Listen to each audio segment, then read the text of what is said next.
mengawalinya dengan berdoa. Kenapa? Karena berdoa itu suatu keharusan ketika kita memulai dalam kegiatan apa saja. Nah, sekarang Ibu minta kepada ini untuk memimpin doa kita sebelum pembelajaran. Silakan Hudini. Teman-teman, siapkanlah hati kita untuk berdoa. Berdoa mulai.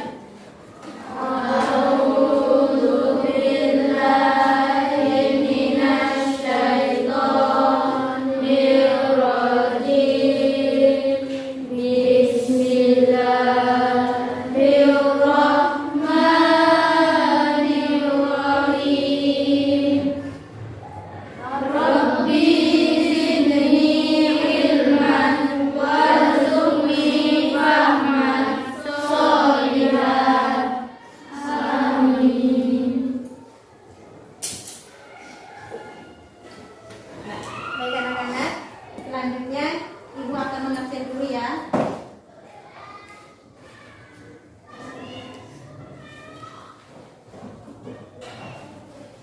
Ahmad,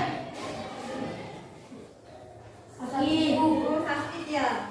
Ya, kita doakan semoga Ahmad cepat sembuh ya.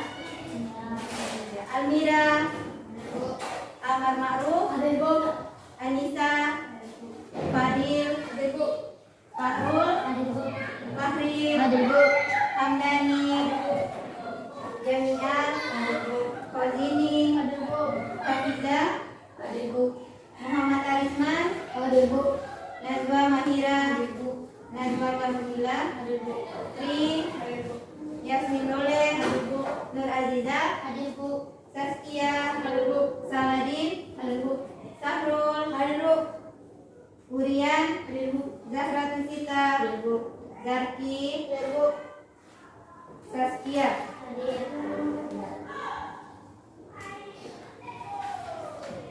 Alhamdulillah, hari ini hanya ada Ahmad ya yang sakit. Semoga Ahmadnya cepat sembuh dan bisa bergabung kembali bersama kita untuk melaksanakan pembelajaran seperti biasanya. Amin. Nah, anak-anak, selanjutnya ya, coba diperhatikan sama-sama ke depan. Kira-kira gambar apa itu? Itu adalah gambar makmum masbuk. Nah, anak-anak, hari ini kita akan memulai pembelajaran lagi dengan materi yaitu ketentuan makmum masbuk. Nah, materi ketentuan makmum masbuk ini masih berkaitan dengan materi kita sebelumnya yaitu ketentuan sholat berjamaah. Ya, kenapa? Karena ketika seorang sholat berjamaah yang pastinya ada imam dan ada makmum. Beda halnya dengan orang yang sedang sholat sendiri. Kalau sholat munfarid atau sholat sendiri tidak membutuhkan imam, maka tidak perlu adanya makmum. Sementara ketentuan makmum masbuk itu terjadi karena adanya sholat berjamaah. Ya, anak-anak. Nah, untuk mengetahui bagaimana itu ketentuan makmum masbuk, pertama sekali kita harus tahu dulu apa sih tujuan dari pembelajaran ini. Yang pertama, peserta didik dapat menganalisis satu, ketentuan makmum masbuk. Ya, yang kedua adalah cara mengingatkan imam yang lupa. Yang berikutnya adalah imam yang batal dalam sholat. Nah, selain imam yang lupa, ada halnya dengan imam yang batal dalam sholat. Kita akan mengawali pembelajaran ini dengan harus mengetahui dulu apa sih pengertian dari makmum masbuk. Ya, masbuk sendiri artinya tertinggal. Makmum masbuk adalah orang yang tertinggal atau datang terlambat untuk mengikuti sholat berjamaah. Nah, yang ini adalah dari hadisnya. Coba perhatikan sama-sama ke depan. An Abi Hurairah an-Nabi sallallahu alaihi wasallam, "Ibsami'tum aqamatu famsu ila sholati alaikum bisa knihi wal waqara wala tasqara ufama adraktum fasola wa ma farat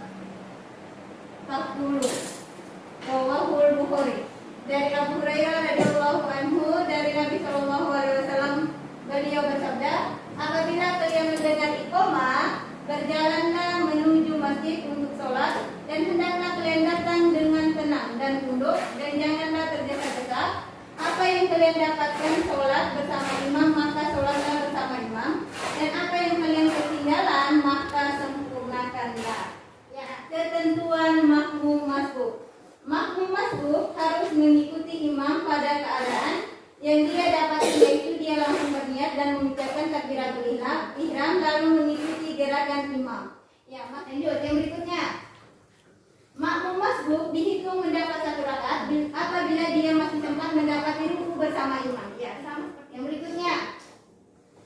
Makmum masbuk mengganti rakaat yang tertinggal setelah imam salam. Ya, yang selanjutnya adalah cara mengingatkan imam yang lupa. Apa yang dilakukan? Yang pertama, jika imam keliru dalam gerakan atau perbuatan. Contohnya, sebagai makmum laki-laki dengan mengucapkan tasbih subhanallah. Yang berikutnya adalah sebagai makmum wanita.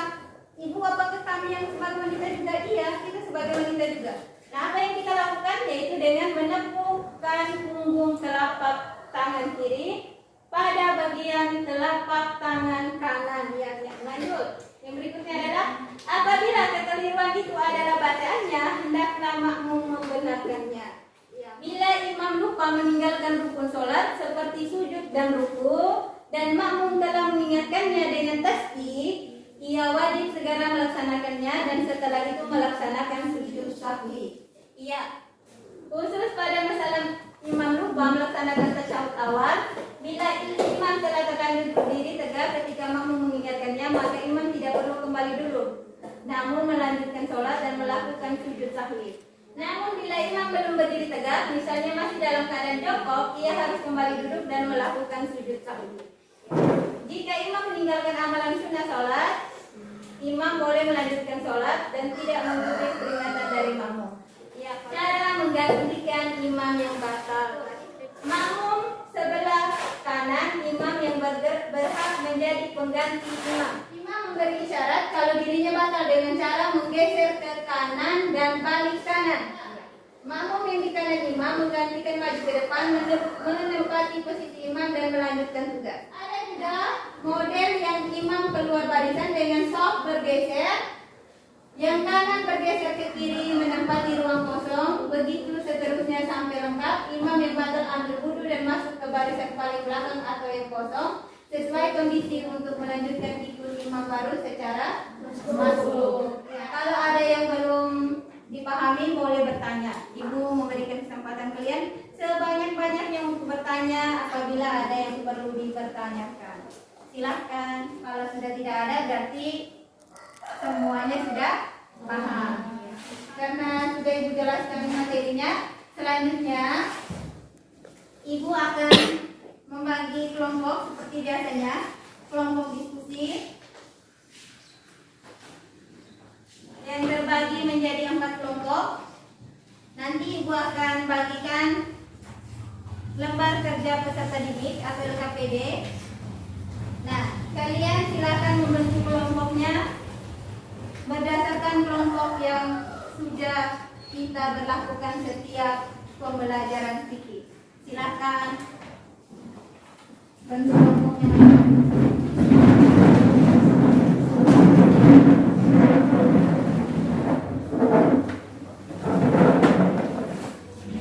Baik, ibu akan bagikan LKPD-nya.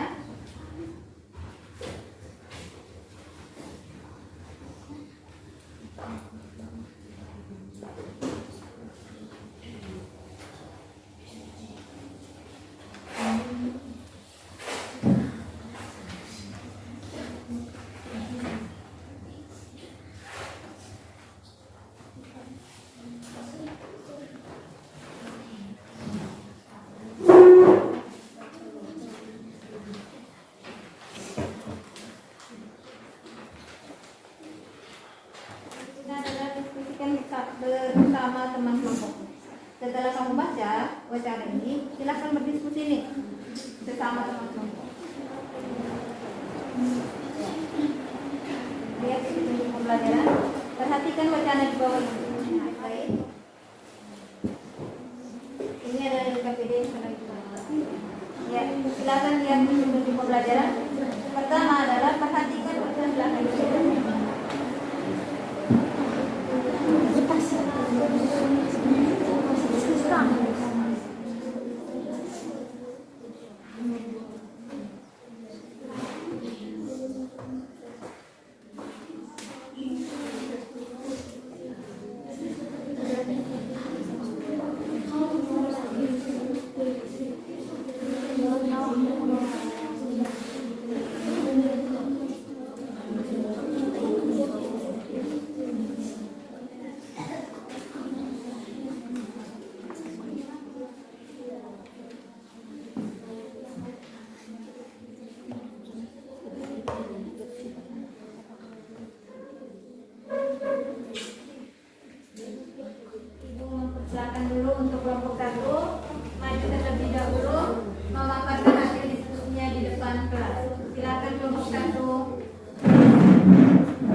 Sudah paham? Ingat kan? Bahwasanya bukan hanya untuk dipelajari hari ini, tetapi dipelajari, dipahami, dan yang paling utama itu adalah diaplikasikan di setiap sholatnya kita. Dengan pembelajaran menggunakan PowerPoint, menggunakan PowerPoint, suka tidak? Suka. Nah, dengan diskusi suka tidak? Suka. Bagaimana kalau selanjutnya kita tetap melaksanakan pembelajaran seperti ini? Mau tidak? Mau. Kalau begitu tepuk tangan dulu.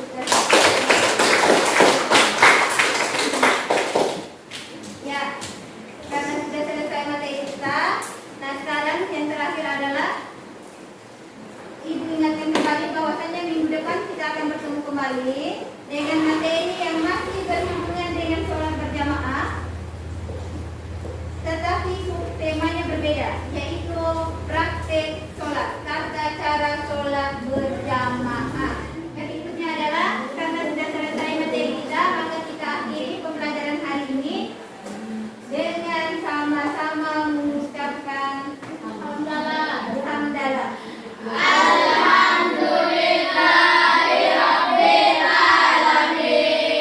Ya. Billahi taufiq wal hidayah. Wassalamualaikum warahmatullahi wabarakatuh.